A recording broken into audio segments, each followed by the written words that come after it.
삶의 위기를 우리가 만나면 예수님께 나오고, 또 예수님은 그때 우리를 반겨주시고 위기를 해결해 주십니다. 그럼 예수님께서 그 피로 우리의 죄를 깨끗이 씻어주시며 정결케 해 주시죠. 죄를 이길 수 있는 힘도 주십니다. 무엇보다 세상을 창조하시니 하나님의 자녀가 되었고, 또 세상의 왕이신 하나님의 우리는 황공주요 왕자가 되어서 이 땅에 살아가는 것은 참으로 우리에게 복입니다. 저는 이 예수님을 만나고 앞으로의 삶을 참 기대를 많이 했어요. 이 예수님을 잘 따라가야지. 예수님을 잘 따르게 되면 나의 인생은 아주 형통케 될 것이고 이제 꽃길을 걸어갈 것이야 라는 기대를 했습니다. 그런데 무슨 일이 일어납니까?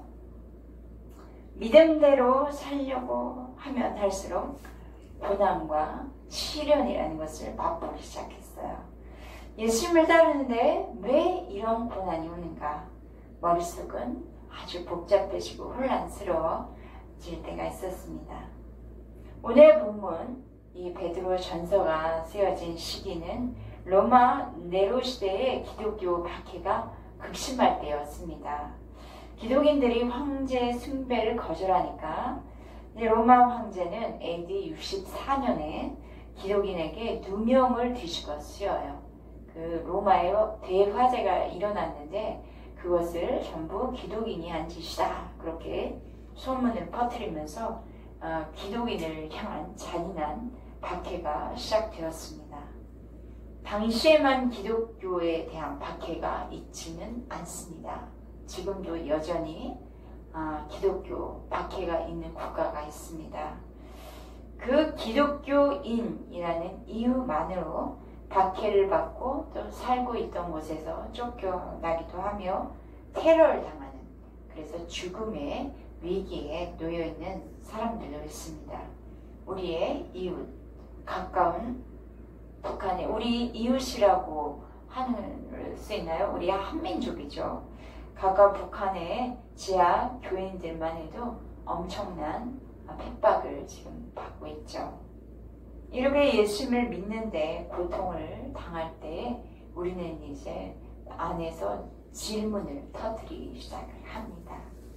하나님의 뜻대로 살려고 했는데 왜 이런 어려움이 생깁니까?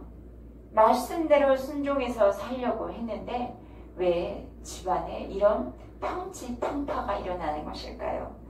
교회에서 열심히 봉사했거든요. 그런데 감사합니다 라는 말 듣기보다는 오해와 비난을 받을 때가 있습니다. 우리에게 고난이 불어닥치면 우리 이제는 그런 질문을 던지면서 나타나는 현상이 있죠. 첫째, 우리에게 오는 고난은 이상한 일 당하는 것 같습니다. 12절 하반절에 나오는 부분인데 그것을 보면 우리에게 오는 불시험을 이상한 일 당하는 것 같이 우리는 이상히 여깁니다. 이상한 일은 내게 받아들여지지 않는 거예요. 그러면 어때요? 일단 거부되어지면서 그런데도 받아야 할 고난이기 때문에 상처로 남는 거죠. 그때도 내게 있던 자존심이라는 것, 자아라는 것이 부서지고 깨지면서 체면도 아주 엉망이 되어져요. 밑바닥으로 그냥 떨어지고 뒹구는 것 같은 그런 아주 혼란스러운 일이 오는 거죠. 이것도 나만 겪는 고난이라 생각하면서 외로움에 시달리게 되고 누구인가 그때부터 막 화를 내기도 하고 또는 불평을 하기도 합니다. 둘째, 그리스도인으로서 고난을 받으면 부끄럽습니다. 그게 16절 상반절에 있습니다. 그리스도인으로 고난을 받으면 부끄러워한다. 우리가 그리스도인이라고 말하면 어떤 사람들은 그냥 술 마시는 장소로 더 나를 꼬드기고 불러내요. 또 거기서 신자라는 것을 알고 나서부터는 아주 궁지에 몰아 넣으려고 작정한 것처럼 내게 시도하는 사람이 있고, 또 우리가 예수님을 믿는다고 말하면 그때부터 안색이 바뀌면서 비꼬는 사람들도 있습니다. 이 말씀대로 살려고 애쓰고 있는데 예고 없이 질병이 찾아오기도 하고, 또는 가족들 그 사고를 당하거나 그런 일들이 있습니다. 이런 일을 당하면 그리스도인으로서 부끄러워지고 내 마음이 아주 나의 삶도 위축이 되어집니다. 사람들에게 내가 그리스도인이다 라는 정체성을 그때부터 숨기게 됩니다. 사람들이 나를 어떻게 생각할까? 이제 이 자의식이 생기는 거죠. 그리고 내 마음은 한없이 슬프고, 그래서 피해갈 궁리만 이제 하게 되는 거예요. 만약 나의 죄와 악 때문에 받는 고난이라면 받아야 될 형벌이요, 회개해야 될 기도 제목이라고 할 수 있겠어요. 그런데 나의 죄 때문에 받는 고난이라면 나의 죄를 위해서 십자가에서 나의 죄의 대가를 지불하신 그 예수 그리스도의 보혈로 씻음을 받아야 합니다. 그래서 나의 죄 때문에 받는 고난인지, 또는 하나님의 뜻대로 받는 고난인지, 그때마다 고난받을 때마다 계속 주님께 물으시길 바랍니다. 그리스도인들은 이 고난에 대한 해석을 잘하는 것이 중요합니다. 기독교에서 고난이라는 단어는 피해갈 수가 없기 때문입니다. 예수님을 순종하면서 잘 따르는 데에 받는 고난이 우리에게 있다면 이상한 것도 아니고 부끄러운 것도 아닙니다. 악에 대한 징벌이 아닙니다. 예수님을 따르는 사람에게 고난이 온다면 나만 바라보며 내 생각에 골몰하는 것은 사단이 주는 전략이에요. 그럴 때 이 고난을 하나님의 생각으로 전환할 때입니다. 바꿀 때입니다. 육신의 생각은 사망이요, 영의 생각은 평안과 생명이기 때문이죠. 그러면 하나님의 생각으로 우리의 생각을 맞춰보기로 하겠습니다. 첫째, 그리스도인에게 고난은 당연한 것입니다. 우리 베드로전서 4장 12절 같이 읽어보겠습니다. 시작. 사랑하는 자들아, 너희를 연단하려고 오는 불시험을 이상한 일 당한 것 같이 여기지 말고. 고난을 불과 같다라고 표현하고 있죠. 이 불시험, 이 고난은 이상한 일이 아니라 당연한 것이다 라고 이야기합니다. 미국의 기독교 작가 필립 얀시는 불시험을 이렇게 표현을 했어요. 아무도 원하지 않는 선물이다. 받기 싫은 선물이다. 이 표현은 누구나 다 공감하죠. 불과 같은 뜨거운 고통을 누가 원하겠어요? 이 고통은 아마도 어린아이부터 청장년이나 노년에 이르기까지 모두 받고 싶지 않을 것입니다. 그럼에도 불구하고 베드로 사도는 말하기를 불시험은 이상한 일이 아니다. 당연한 것이다. 라고 말하고 있습니다. 베드로전서 4장 12절에 불시험이라는 그 단어에 집중하시기보다 그보다 먼저 씌어진 연단이라는 단어를 눈여겨보시길 바랍니다. 불시험이 오는 그 이유와 목적이 있는데 그것은 연단하려고 오는 테스트다. 불시험, 테스트다 라는 것입니다. 연단이란 뜻을 아십니까? 순수한 금속을 얻기 위해서 뜨거운 불에 금속을 녹이는 그런 재련의 과정입니다. 빛나는 도자기를 얻기 위해서는 어떻게 하죠? 흙을 용광로에 넣어서 달구어져서 나오는 그 과정을 통과해야 되죠. 이 고난, 고통이라는 것을 통과하면서 우리의 삶도 금속이 재련되듯 그렇게 재련되어져 나옵니다. 이것을 우리 신학에서는 성화이다 라고 표현을 합니다. 그렇다고 모든 그리스도인들에게 불시험이 오는 것일까요? 불시험을 통과하여 금으로 재련되고 그 빛나는 도자기가 될 만한 준비된 그리스도인에게 불시험은 찾아와요. 준비되지 않으면 이 불시험을 성화의 과정을 아직 지나갈 수가 없어요. 불시험을 통과한 그리스도인들은 어떻게 돼요? 정금과 같은 믿음의 사람으로 다듬어지는 거예요. 불시험은 그리스도께서 사랑하시는 자, 그 12절 앞부분 보시면 사랑하는 자라고 불러주시죠. 불시험은 그리스도께서 사랑하시는 자에게 주시는 당연한 코스입니다. 석공이 빛나는 작품을 만들기 위해서 돌 깎는데 이 돌을 한두 번 깎다 마나요? 돌 깎아 보신 적 있으세요? 여러 번 깎아요. 그것도 이곳 깎고 저곳 깎고 막 깎아요. 이렇게 돌이 떨어져 나갈 때 얼마나 아플까요? 내가 돌이라면 깨지고 부서지는 아픔이죠. 마치 깎이는 고통이 올 때는 와, 이거 저주 아닌가? 라는 생각이 들기도 해요. 그런데 이건 저주가 아닙니다. 이 모든 것은 하나님의 손에서 지금 내가 다루어지고 있는 고통을 받는 것이라면 이 고통은 우리에겐 결코 저주가 아닙니다. 고통이란 연단을 받아서 지금 나는 값진 작품으로 승화되고 있는 거예요. 성화되고 있는 거죠.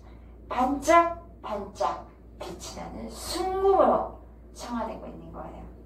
그러므로 그리스도인에게 고통이 계속 몰려오는 것은 이상한 일입니까? 당연한 것입니까? 당연한 일입니다. 어떤 고난이 오고 또 고통이 계속 온다 해도 우리는 하나님의 손에 의해서 다루어지고 있다는 것을 잊지 마시기 바랍니다. 고통이 올 때 기도를 하면서 하나님을 더욱 친밀하게 겸허하시기를 바랍니다. 고통 빨리 좀 제거해 주세요 라고 하는 기도보다는 주여 고난을 저가 넉넉히 감당하여서 하나님이 쓰실 만한 하나님의 금과 같은 그런 사람으로 불순물이 완전 제어되는 그런 정금 같은 하나님의 사람으로 서게 하여 주옵소서 라고 기도하는 저와 여러분 되시기를 축복합니다. 두 번째, 그리스도인에게 고난은 예수님과 나를 하나가 되게 합니다. 13절 같이 한 목소리를 읽겠습니다. 시작. 오직 너희가 그리스도의 고난에 참여하는 것으로 즐거워하라. 이는 그의 영광을 나타내실 때에 너희로 즐거워하고 기뻐하게 하려 함이라. 그리스도의 고난에 참여한다라고 적혀져 있는데 헬라어 원어를 보니까 코이노니아라는 뜻입니다. 코이노니아는 해석하면 깊이 동참한다, 같이 느끼다, 친밀히 교제하다 입니다. 이 고난에 참여하는 것은 우리를 그리스도와 친밀하게 만들어줍니다. 주님께 더 가까이 나를 이끌고 주님과 나를 하나로 묶어주는 그런 은혜가 있습니다. 예수님의 고난에는 하나님의 사랑이 있죠. 그리스도께서 나의 죄를 담당하시기 위해서 채찍질 당하셨고 나의 죄를 씻어주시기 위해서 십자가에서 물과 피를 다 쏟으셨습니다. 그러니까 십자가의 사랑은 고통이에요. 나 같은 주인 살리셔서 이 세상에 하나님의 자녀로 살게 하시려고 영원한 생명을 주시려고 하나님의 하나뿐인 아들 극심한 고통 가운데 몰아넣으셨던 것이죠. 이게 하나님의 고통이라고도 할 수 있어요. 자녀가 그 고통을 받을 때 하나님의 마음도 얼마나 부서지고 아프시겠습니까? 어머니가 아이를 임신해서 해산할 때 모든 아이를 가진 여성들은 다 경험해 보았습니다. 한 생명이 탄생하는 것을, 그 고통을 감당하는 것이 바로 부모의 사랑입니다. 아이를 임신해서 해산할 때만 고통이 있는 게 아니라 양육하는 과정에서도 부모에게는 모두 고통이 있죠. 해산할 때 고통스럽지만 그 해산의 고통은 바로 고통으로 끝나는 게 아니라 부모의 기쁨입니다. 생명이 태어나는 기쁨에는 그러니까 눈물도 있고 아픔도 있고 괴로움도 있습니다. 천하보다 귀한 한 영혼이 태어나는 이 기쁨의 순간을 위해서 우리들 그리스도인들도 부르심을 받았어요. 예수님과 하나 되어서 하나님의 자녀를 낳는 그 해산의 수고를 기쁨으로 우리는 통과하고 있는 것입니다. 예수님과 하나 되어 구원의 영혼을 기쁨으로 감당하고 있는 것입니다. 요셉, 구약의 요셉, 우리 생각해 보겠습니다. 하나님 안에서 자신의 고통이 다뤄지고 있다는 것을 요셉은 잘 알고 있었습니다.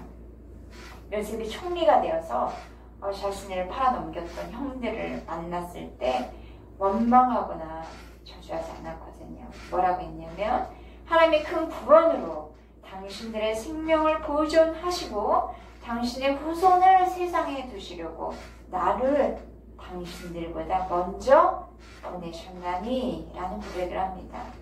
이 요셉의 고백 속에 이 자신의 고통이 휩싸인 것이 당신 때문이 아니라 하나님의 섭리가 있었다. 그건 자신의 고통을 뒤덮고 있는 하나님의 손이 있었다. 하나님의 손은 바로 요셉의 고난을 재료로 삼으셔서 그의 요셉의 형들을 구원하신 것입니다. 이렇게 고난의 자리, 눈물을 흘리는 자리, 괴로움의 자리에 의해서 우리 예수님과 함께하며 즐거워하는 그 한 사람 주님이 찾으십니다. 그 일을 위해 업신여긴당하고 핍박을 당하면 예수님과 내가 지금 하나가 되어 있다는 증거입니다. 예수님과 하나 된 사람은 예수님이 얼마나 신뢰하는 사람일까요? 하나님은 우리의 고난을 재료로 삼아 주셔서 그 한 영혼, 천하보다 귀한 이 한 영혼을 하나님께 인도하는 데 사용하실 것을 믿습니다.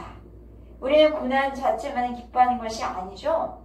고난을 재료 삼으셔서 영혼을 구원하시는 하나님의 의도, 그 하나님의 뜻을 알기에 즐거워하는 것입니다. 기뻐하는 것입니다. 이 비밀을 아는 사람 즐거워하고 기뻐하는데 얼마나 기뻐하는가 13절 보니까 기뻐하라, 즐거워하라 말씀이 4번이나 반복된 그것은 바로 강조하고 있다는 거예요. 우리 고난을 받을 때 불평하지 맙시다. 기뻐하며 즐거워하며 할렐루야 주님을 찬양합시다. 셋째입니다. 고난받는 그리스도인 위에 하나님의 영이 계십니다. 그 위에 하나님의 영이 계시는 거예요. 14절 같이 읽겠습니다. 너희가 그리스도의 이름으로 욕을 받으면 복 있는 자로다. 영광의 영, 곧 하나님의 영이 너희 위에 계십니다. 예수를 따르면서 편하고 고난이 없다면 돌아봐야 돼요. 뭔가 아직 덜 됐구나. 준비가 덜 됐구나. 내가 과연 예수를 따르고 있는가? 잘 지금 가까이서 따르려고 하는가? 돌아봐야 합니다. 아무 일도 하지 않고 있으면 사람에게 욕을 먹을 일도 또는 비난받을 일도 없습니다. 그러나 예수님의 이름 때문에 욕을 받고 악한 말을 들을 때 하나님께서는 우리들에게 이렇게 말씀하고 계시는 거예요. 너는 복덩이다.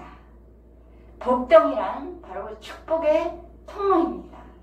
축복의 통로에게는 영광의 영이신 하나님의 영이 위에서 빛을 쫙 비추고 계십니다. 연극 무대를 보시면 주연과 조연이 있습니다. 무대 스포트라이트는 주연을 향해서 집중해서 비추고 있습니다. 이처럼 하나님의 영이 고난받는 사람 위에서 스포트라이트를 계속 비추고 계십니다. 그리스도인으로서의 고난받는 사람은 하나님 나라의 주역들이기 때문입니다. 내가 하나님의 나라의 주역이 되었다. 얼마나 자랑스럽고 얼마나 기쁘고 행복합니까? 우리 자신과 우리 가문과 우리 교회의 영광이죠. 나 같은 주인 살리셔서 하나님의 영광의 빛을 비추는 주역이 된 것을 생각하며 감사하고 또 감사한 일입니다. 여러분, 현재 고난을 통과하고 계십니까?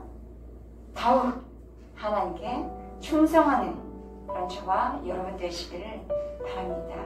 고난은 하나님의 뜻대로 받는 고난입니다. 우리가 당장 문제없는 삶, 안주하는 삶에 만족하지 않고 고난을 통해 빚으실 하나님의 계획과 소원을 그 마음에 품으시기를 바랍니다. 19절 같이 읽겠습니다. 시작. 그러므로 하나님의 뜻대로 고난받는 자들은 또한 선을 행하는 가운데서 그 영혼을 미쁘신 창조주께 의탁할지어다. 하나님의 뜻대로 받는 고난은 한 번으로 그친다면 연단이 아닐 것입니다. 신자들은 주 앞에 나아가기까지 인생 사는 동안 연단의 과정 가운데서 성화되어 가기 때문입니다. 바울은 이런 고백을 합니다. 고린도전서 15장 31절 읽어보시면 나는 날마다 죽노라. 이 고백을 한 바울은 자신이 자가 살아 요동칠 수밖에 없음을 인정하는 표현입니다. 이 우리의 삶의 고통스럽고 답답한 상황을 통해서 내 삶의 주인이 바로 하나님이심을 인정하게 하시고 알게 하시고 이제 내가 예수와 함께 죽고 예수로 사는 그 하나님의 영광으로 채우는 삶이 되어야 된다는 것을 알았던 것이죠. 우리도 이 하나님의 영광으로 채워지는 하나님의 영광의 스포트라이트 빛이 쫙 비추는 그런 우리의 인생 되기를 주님의 이름으로 축복합니다. 고난은 이상한 것이 아니고 우리에게 소망을 주시는 하나님의 사랑입니다. 하나님의 뜻대로 받는 고난 가운데 우리가 예수님과 하나 되어 있다는 것을 기뻐하십시오. 하나님 맡기신 사명과 또 그 맡기신 영혼의 선을 행하는 그런 저와 여러분 되기를 기도합니다. 그러면 하나님께서 영광 나타내실 때에 주와 우리가 함께 기뻐하며 즐거워할 것을 믿습니다. 이 모든 여정 가운데 영광의 영이신 성령께서 연약한 저희들을 도와주시고 보호하여 주실 줄 믿습니다. 아멘. 기도하시겠습니다. 사랑의 하나님 감사합니다. 하나님께서 하나님의 뜻대로 받는 고난, 그리스도인들의 고난에 대해서 가르쳐 주셔서 감사합니다. 하나님께서 고난 허락하시는 이유에 대해서 이제 우리가 알았습니다. 고난은 이상한 일이 아니며 부끄러운 일도 아닙니다. 고난받을 때 당연하게 그리스도인으로서 담대하게 받게 하여 주십시오. 그래서 그리스도의 고난에 동참하는 이 귀한 하나님의 사역 가운데서 고난받을 때 그리스도의 영이 저희 위에 비추고 계시오니 주의 영광 가운데서 이제 맡기신 선한 일을 행하는 저희가 되게 하여 주시기를 기도합니다. 예수 그리스도의 이름으로 기도했습니다. 아멘.